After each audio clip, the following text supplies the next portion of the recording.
साली हो जी जाके हक जनी मारो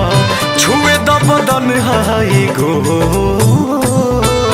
होली में सोना हो जियारा नजारो करे दसमिज सारा भोर हवे न तब यार झूठे कहता यार तुम आई देबो हंसताई देबो तड़पाई देबो। अरे सुनी नए जीजा छुके छा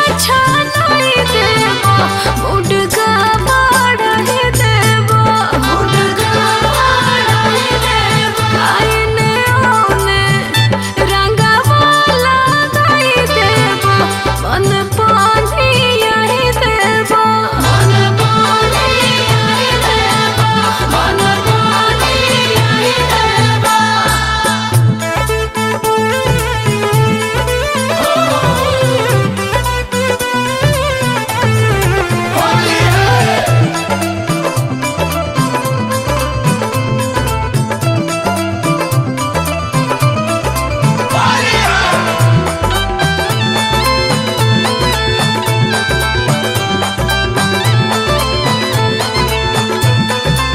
लागे लुनाइस उमर बाटे 22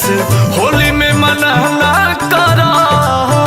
माजा में हो जाई साजा हमरा रोवे के परी सब लस लस होई जीजा धोवे के परी रोजे होला नाही होली काहे बोले लोई बोली लसराई देबो तू चुआई देबो भिनुकाई देबो। नए जीजा छुके छा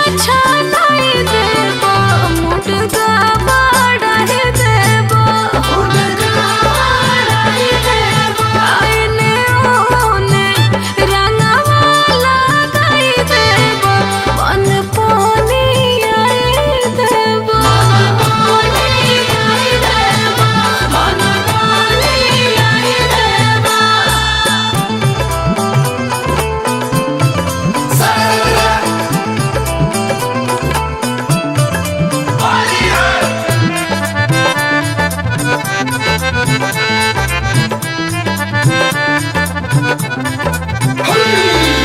साल भपे सालिया बेला होली बोली नयाज के हो होली खेले के जीजा जी हमरा साथ नहीं खे